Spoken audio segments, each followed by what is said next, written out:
মোবাইলের আলো হঠাৎ করে নিভে যেতেই চারপাশে শুধুমাত্র কালো অন্ধকার দেখতে পেলেন আলেকজান্ডার সাহেব। আর ঠিক তখনই কার যেন হাসির শব্দ ভেসে আসলো তার কানে। আলেকজান্ডার সাহেব পিছনে তাকিয়ে দেখে কেউ নেই তার সাথে, কিন্তু খালের পাশে হঠাৎ করে ঠান্ডা নিঃশ্বাসে কে যেন বলে উঠল, তুই আমাকে দেখছিস? আমাকে দেখছিস তুই, তাই না? যদি এতই সাহস থাকে তাহলে একবার পা বাড়া ভয়ের জগতে। ভয়ের জগতে একবার পা বাড়িয়ে দেখ।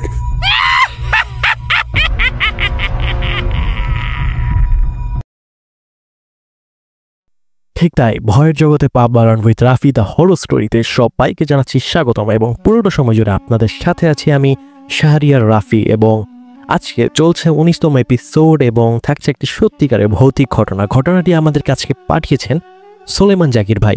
তবে তিনি ঘটনাটি পাঠিয়েছিলেন রেকর্ডিং করে, অর্থাৎ অডিও রেকর্ড ক্লিপ হিসেবে আমাদেরকে পাঠিয়েছেন। তবে তিনি রিকোয়েস্ট করেছেন যে ওনার ঘটনাটা শোনার পর যদি আমরা আমাদের স্টাইল, অর্থাৎ আমি যদি আমার স্টাইলে বলি, উনি এতে বেশ খুশি হবেন। এবং এই ঘটনাটা 1977 সালের দিকে, অর্থাৎ যুদ্ধ ঘটে যাওয়া, অর্থাৎ বাংলাদেশের যুদ্ধ হওয়ার ঠিক কয়েক বছর পরেরই ঘটনা। ঘটনাটি ঘটেছিল রংপুর জেলাতে এবং এই ঘটনাটা সোলাইমান জাকির ভাই যিনি, ওনার নানার সাথে ঘটে যাওয়া এই ঘটনা। এবং চলুন তাহলে আজকে শুনে নিই এই ভৌতিক সত্যিকারের ঘটনাটি এবং আশা করি আপনাদের কাছে বেশ ভালো লাগবে। এবং ছোট্ট করে একটা কথা বলে দিতে চাই, সেটা হচ্ছে যে যদি আপনি আপনার ঘটনা শেয়ার করতে চান, পিন কমেন্ট কিংবা ডিসক্রিপশন বক্স দুইটা যে কোনো একটা জায়গা চেক করলেই হবে। দুটো জায়গাতে আমরা হোয়াটসঅ্যাপ নাম্বার এবং মেইল অ্যাড্রেস দুটি দিয়ে রেখেছি, আপনি চাইলে লিখে পাঠাতে পারেন। এবং আপনার কাছে যদি মনে হয় যে বেশি একটা টাইম নেই বা একটু কষ্টসাধ্য যেহেতু ব্যাপার লিখে পাঠানোটা, আপনি রেকর্ড করে পাঠিয়ে দেবেন, কোনো সমস্যা নেই। এবং রেকর্ড করার সময় আপনি চাইলে বলেও দিতে পারেন সোলাইমান জাকির ভাইয়ের মতো যে আমরা অডিও ক্লিপ শেয়ার করব নাকি আপনার ঘটনাটা আমরা শুনে আমাদের মতো করে শেয়ার করব। তো সোলাইমান জাকির ভাই যিনি নানা, উনি পেশায় ছিলেন একজন রাজমিস্ত্রি। তিনি দেখা যেত যে বিভিন্ন জায়গাতে এরকম বিল্ডিং যখন তৈরি করা হতো রাজমিস্ত্রির কাজ করতেন তিনি। তো ঘটনাটা 1977 সালের দিকে, তিনি ওই মুহূর্তে থাকতেন ঢাকাতেই। এবং আজকে আমরা যদি কোনো একটা কাজের প্রয়োজন হয় সোশ্যাল মিডিয়া বা ইন্টারনেটের থ্রু অনেক লোকজনকে পেয়ে যাই।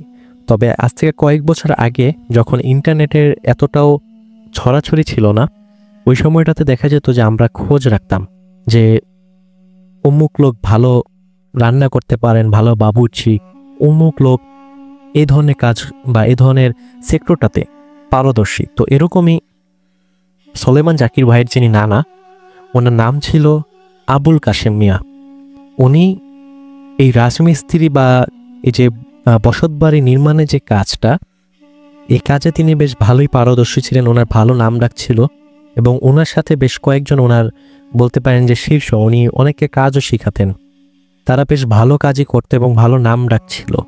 তো একবার ওনার এক বন্ধু, অর্থাৎ আবুল কাশেম মিয়া যিনি সোলেমান জাকির ভাই নানা, আমরা ওনাকে নানা বলেই সম্বোধন করি, এটাই হয়তো ভালো হয়। তো নানা একবার ওনার বন্ধুর কাছ থেকে একটা কাজের অফার পান। কাজটা হচ্ছে যে রংপুরে ওই সময় একজন চেয়ারম্যান ছিল। তো উনি হচ্ছে ওই চেয়ারম্যান যিনি, তিনি তার জন্য একটা ভালো বেশ বড় একটা জায়গা জুড়ে সুন্দর একটা বাড়ি তিনি নির্মাণ করতে চান।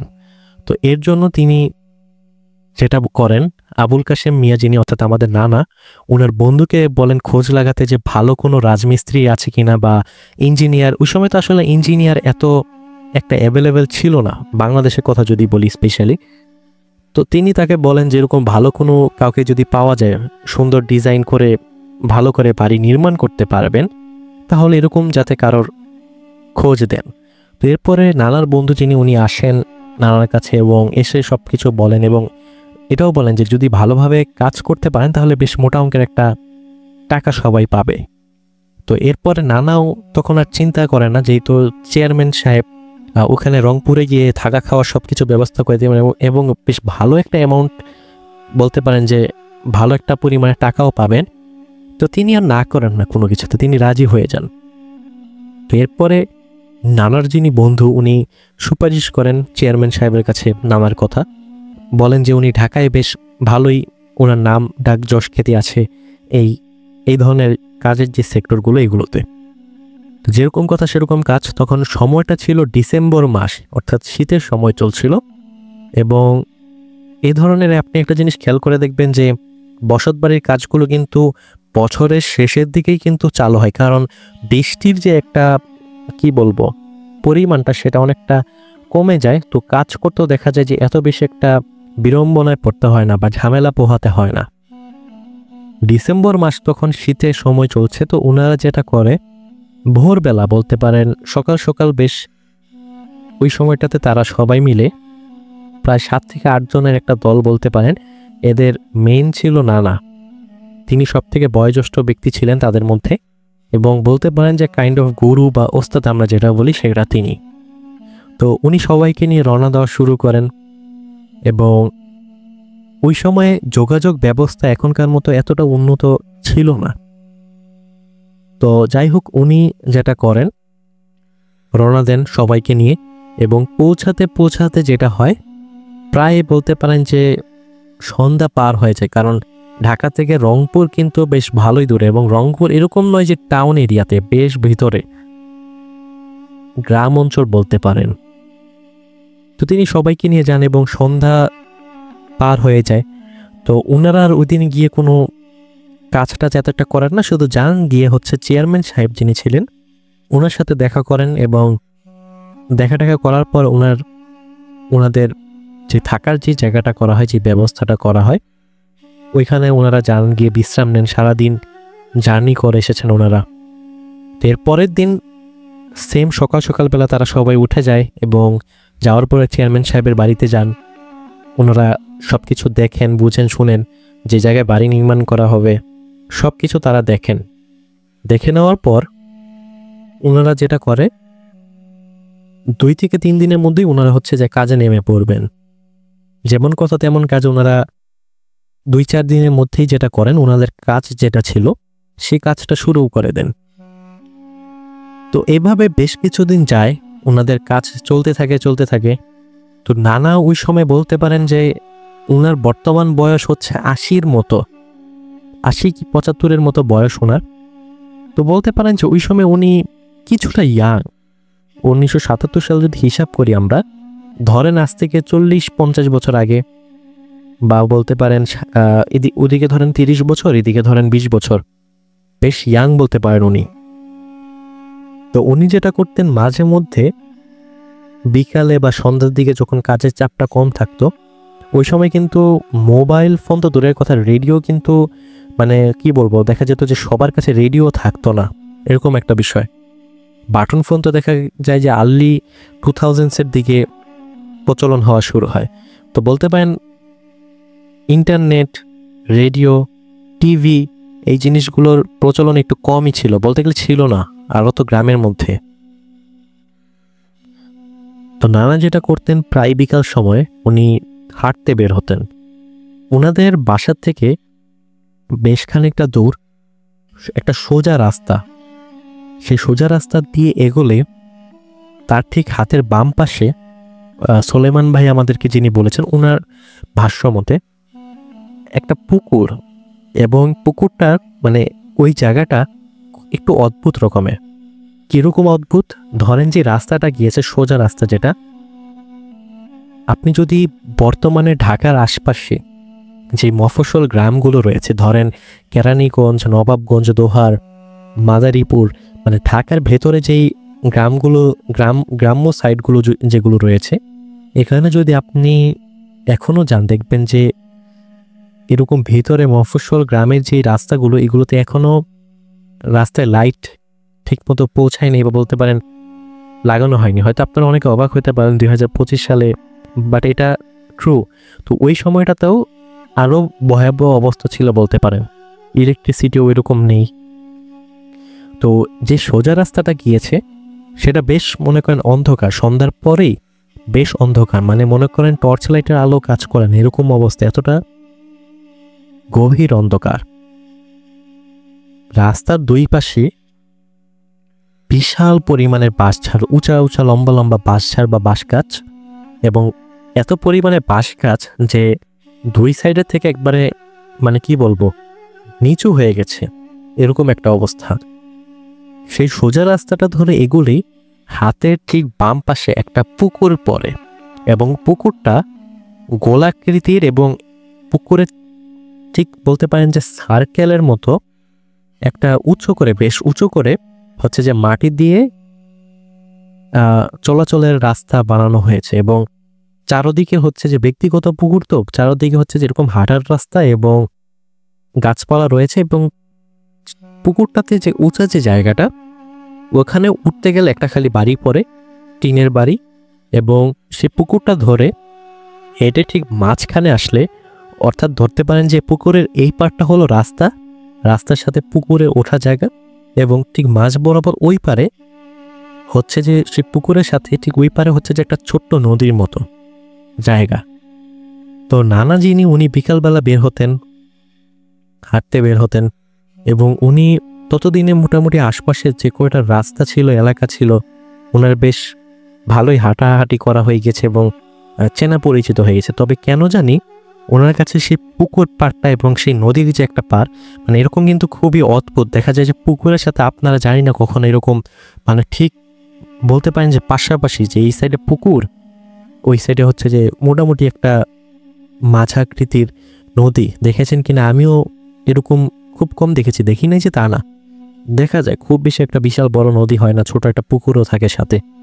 তো ওনার কাছে ওই জায়গাটা বেশ ভালোই লাগতো, নিরিবিলি, গাছপালা রয়েছে, নদী রয়েছে, হালকা বাতাস বিকাল সময় গেলে। তো উনি তখন দেখা যেত যে বিকাল সময় হাঁটতে হাঁটতে ওই পুকুরের পাড়ে যেতেন এবং বসে বসে ওনার ধূমপানের অভ্যাস ছিল, ধূমপান করতেন, একা একা বসতেন। তো ওই পুকুরের উঠতে গিয়ে যেটা আমি একটু আগে বললাম যে একটা বাড়ি ছিল টিনের, তিনি মোটামুটি 4-5 দিনের মতো প্রায় বিকাল সময় উনি হচ্ছে যেতেন, সেখানে বসে থাকতেন। তবে সেই সময়গুলো বা সেই দিনগুলোতে একদিনও তিনি সেই যে টিনের ঘরটা, সেই ঘরে কোনো মানুষ দেখেননি, বাহির দিয়ে অর্থাৎ বাহিরের যে দরজা সেখানে তালা দেওয়া ছিল। তো ওনার মনে বেশ কয়েকবার প্রশ্ন আসে যে ওই বাড়িতে আদেও কেউ থাকে কি না বা কিছু। তো তিনি এরকম একদিন এশার নামাজের পর, এশার আজানের পর বলতে পারেন, উনি এরকম কাজটা শেষ করে গোসল টোসল করে খাওয়া দাওয়া করে উনি বের হন। বের হয়ে হাঁটতে হাঁটতে চলে আসেন সে পুকুর পাড়ে। তো ওনার কাছে একটু ভয় লাগে শুরুর দিকে, কারণ যেহেতু ঢাকায় থাকেন, ঢাকাও তখন এতটা উন্নত না, তবে এতটা কম উন্নতও ছিল না। তো এ ধরনের গ্রাম অঞ্চলগুলোতে ওনার সচরাচর এরকম চলাফেরার অভ্যাস খুবই কম। তো যে কারণে উনি সাথে করে একটা টর্চ লাইট নিয়ে বের হয়। তখন ওই সময়টাতে বড় বড় যে টর্চ লাইটগুলো লোহার, এই টর্চ লাইটগুলো প্রচলন বেশ ছিল। তো এরকম একটা টর্চ লাইট নিয়ে তিনি বের হন। তো ওনার শুরুর দিকে মনের মধ্যে একটা কৌতূহল সৃষ্টি হয়, বা বলতে পারেন যে একটা না বোধক একটা ইচ্ছা ওনার মনে আসে যে উনি যাবেন না পুকুর পাড়ে, কারণ বেশ ঘন অন্ধকার ছিল, মানে টর্চ লাইটের আলোতেও তিনি ঠিকমতো কিছু দেখতে পারছিলেন না। তো কেন যেন তিনি ওই দিনটাতে পুকুরের সামনে পর্যন্ত গিয়েও তিনি আবার পরে ফেরত আসেন। ভাবলেন যে না, এত রাত করে যাওয়াটা উচিত হবে না, অন্য আরেক দিন। তো তিনি ঠিক পরের দিন এরকম যখন ওনার কাজ শেষ হয় মাগরিবের ঠিক পরের দিকে, মনে করেন মাগরিবের আজান দিয়েছে 5 থেকে 10 মিনিট পর তিনি এরকম বের হন।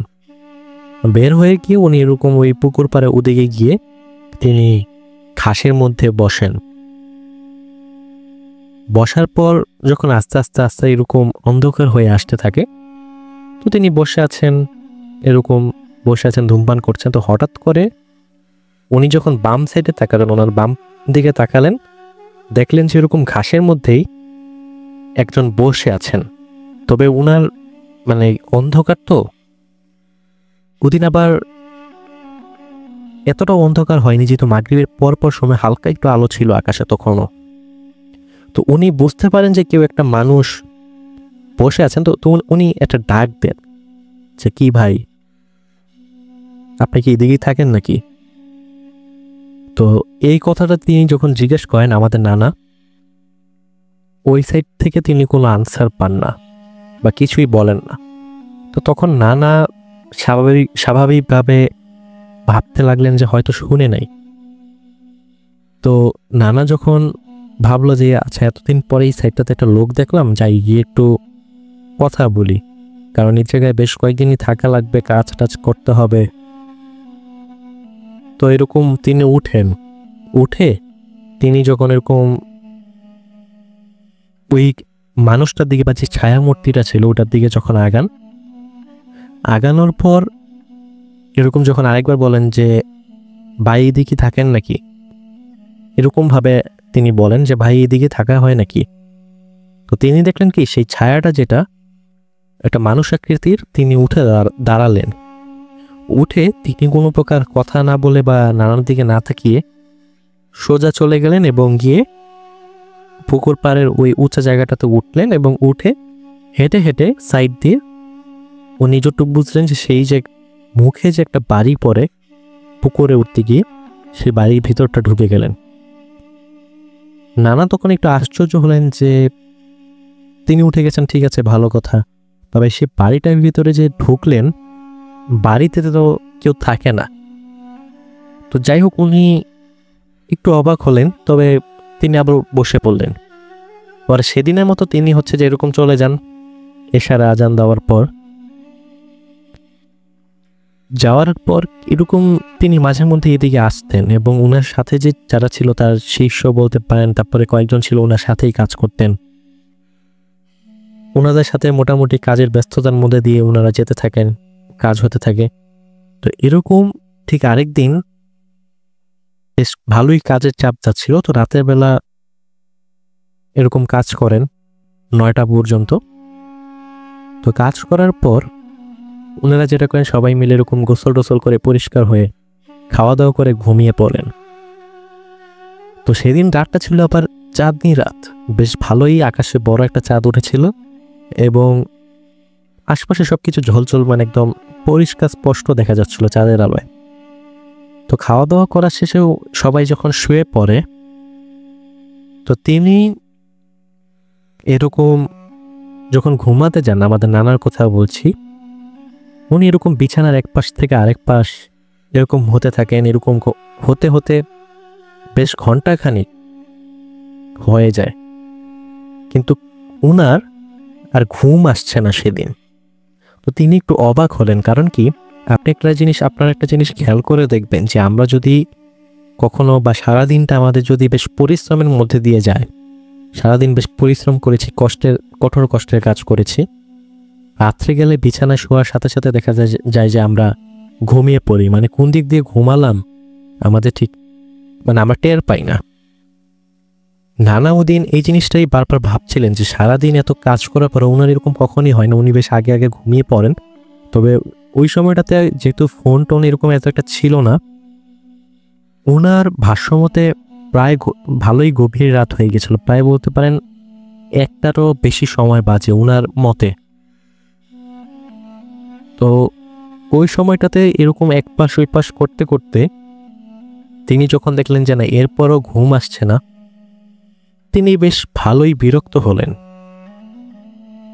বিরক্ত হওয়ার পর তিনি ভাবলেন যে আচ্ছা এক কাজ করি, একটু বাইরে গিয়ে হাঁটাহাঁটি করি, যেহেতু চাঁদনি রাত, একটু হাঁটাহাঁটি করি, দেখি তাহলে যদি ঘুমটা এসে পড়ে।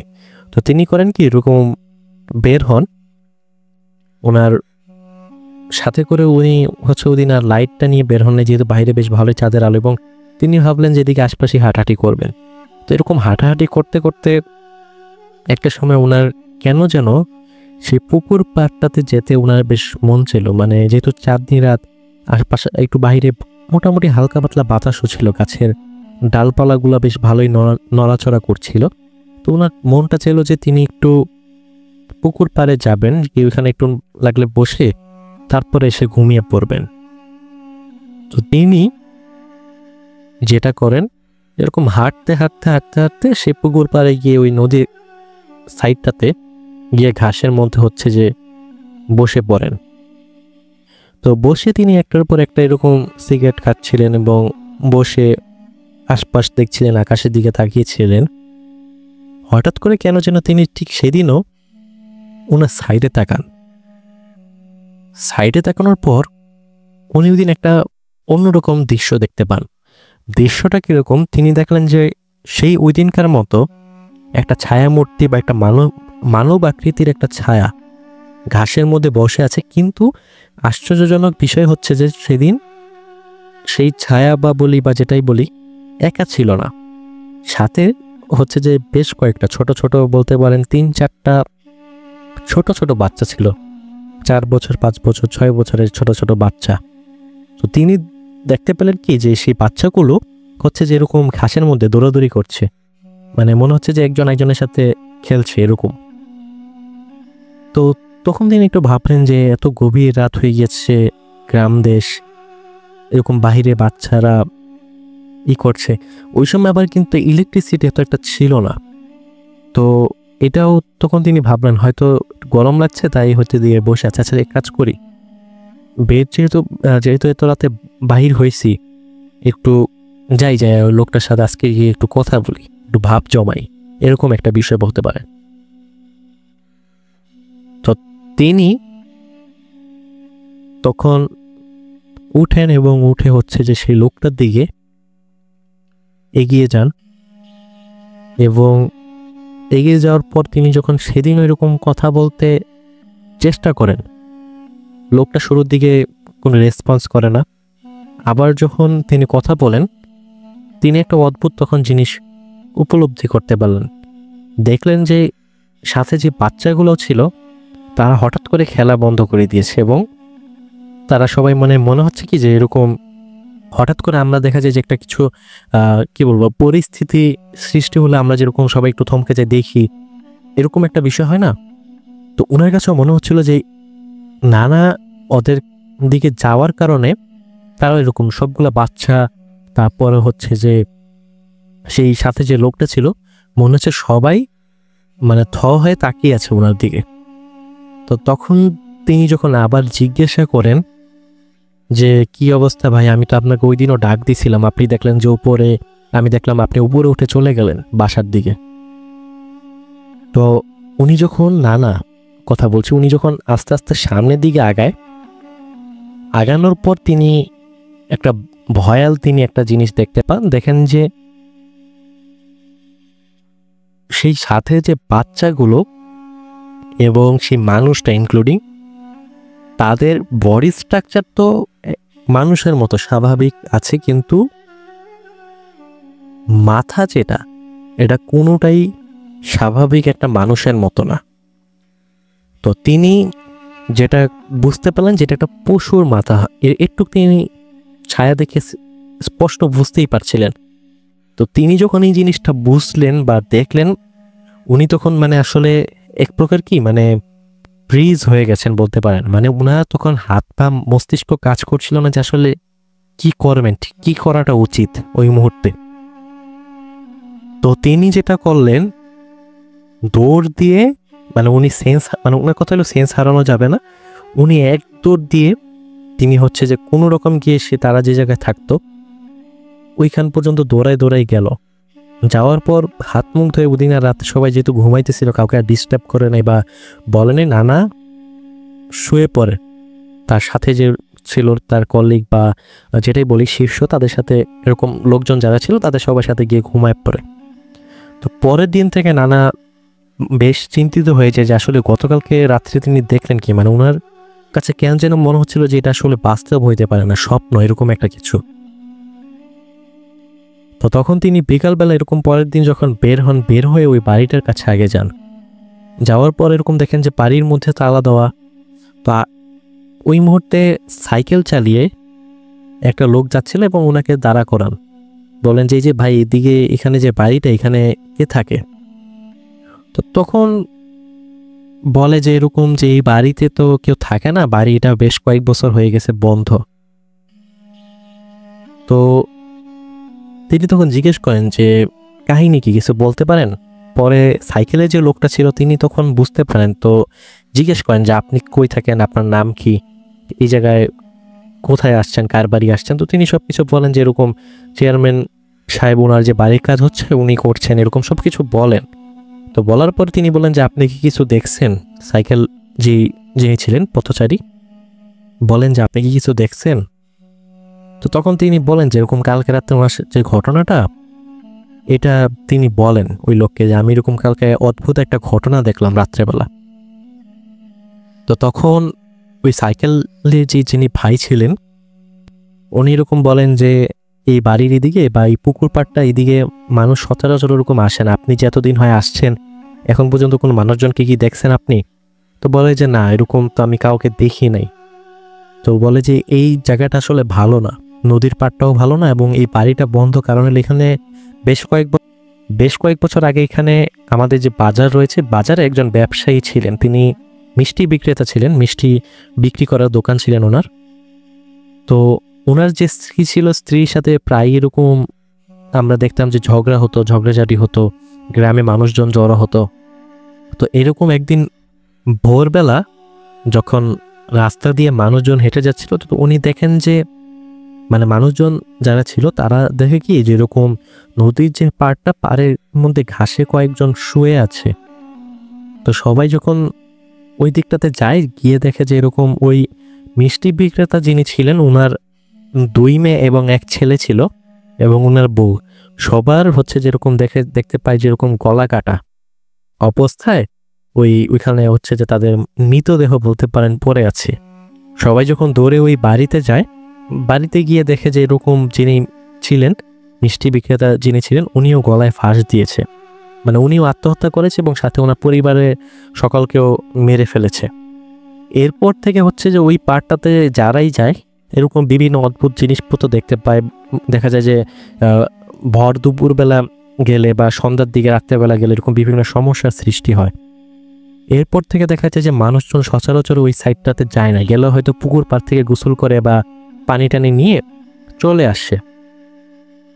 তো এই ঘটনা শোনার পরে নানা বেশ ভালোই ভয় পান। তো এরকম আরও বেশ কয়েকদিন কেটে যায়, সপ্তাহখানিকের মতো। তো উনি যেটা হয়, ঘটনা শোনার পর থেকে উনি আর যান না ওদিকে তেমন একটা।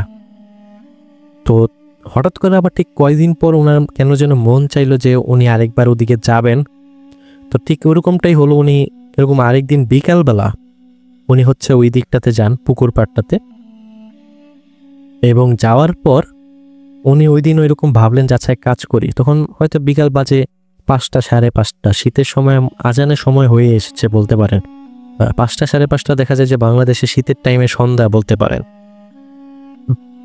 তো ওই দিন উনি বেশ খানিকক্ষণ এরকম ওই জায়গায় বসে থাকেন, ওনার মনটাও হয়তো কোনো একটা কারণে ভালো লাগছিল না। সন্ধ্যার পর 7টা কি 7:30 বাজে, ওই সময়ের দিকে তিনি যখন উঠে আসতে লাগলেন, এরকম তিনি দেখলেন যে এরকম একটা মহিলা একটা কলসি নিয়ে, মনে হলো যে নদী থেকে পানি উঠাচ্ছে, এরকম ওনার কাছে মনে হলো। তো নানা তখন ভাবলেন যে এটা হয়তো মানুষ হবে, যেহেতু পানি টানি উঠাইতেছে, এরকম কিছুই একটা হবে।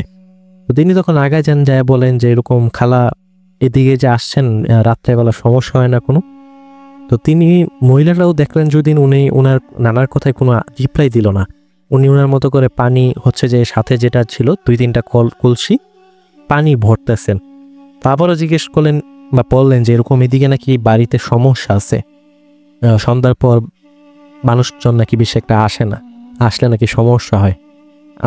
আপনার জন্য ভালো হবে আপনিও যদি চলে যান, ঠিক আছে, এদিকে সন্ধ্যার পর বেশি একটা থাইকেন না। তখন তিনি হচ্ছে যে এরকম মহিলার, যখন তিনি হচ্ছে যে কলসিতে পানি নেওয়া শেষ হওয়ার পর যখন নানার দিকে তাকায়, ওই দিনও তিনি এরকম সেম একটা ভয়ঙ্কর দৃশ্য দেখতে পান। তবে ওই দিনে যে চেহারাটা ছিল নানার ভাষ্য মতে, মানে এটা ওই দিনের থেকেও বেশ ভয়ঙ্কর। মানে একজন সাধারণ মানুষ যদি হঠাৎ করে এই ধরনের কোনো সন্ধ্যা রাত্রেবেলা যদি একা নির্জন কোনো একটা জায়গায় এই ধরনের দৃশ্য বা এই ধরনের কোনো একটা চেহারা দেখে, তার পক্ষে ঠিক থাকা বা স্বাভাবিক থাকা তার পক্ষে সম্ভব না। তো নানা যখন এরকম একটা চেহারা বা দৃশ্য হঠাৎ করে দেখতে পান, তিনি সাথে সাথে ওই জায়গাতে অজ্ঞান হয়ে যান এবং বেশ ভালোই রাত হয়ে যায়, ঘন্টাখানেকের মতো। তো ওনার সাথে যে ছেলেপেলেরা ছিল, লোকজন ছিল, তারা জানতো যে নানা এরকম নদীর পাড়ে যায় প্রায় সময়। তো এরকম যখন রাত 11টা 11:30 হয়ে গেছে, নানা আসে না, এরকম খুঁজতে যখন বের হয়, ভাবেন যেরকম হয়তো নদীর পাড়ে বসে টসে আছে কিনা, এরকম যেয়ে দেখে যেরকম ওই জায়গায় এরকম একজন অজ্ঞান হয়ে পড়ে আছে। সবাই এরকম দৌড়ে দৌড়ে যায়, গিয়ে টর্চ লাইট মেরে দেখে যে এটা আর কেউ না, এটা নানাই পড়ে আছে শরীরের মধ্যে কাদা মাটি মেখে, খুব বাজে অবস্থা। তো ওনাকে ধরাধরি করে সবাই নিয়ে যায় বাসায় নিয়ে যাওয়ার পর পানি টানি ছেটা দেয় এবং সকালবেলা গিয়ে নানার জ্ঞান ফিরে। তো এটাই ছিল নানার জীবনে ঘটে যাওয়া একটা ভয়ঙ্কর ঘটনা, যেটা আমাদের সাথে সোলাইমান জাকির ভাই শেয়ার করেছেন। তো বেশ ভালোই লাগলো ঘটনাটা, এবং আশা করি আপনারাও এখন থেকে এরকম ঘটনাগুলো আমাদের সাথে শেয়ার করবেন, আমাদের সাথে থাকবেন। আজ এই পর্যন্তই, আশা করি দেখা হবে নতুন কোনো এক এপিসোডে।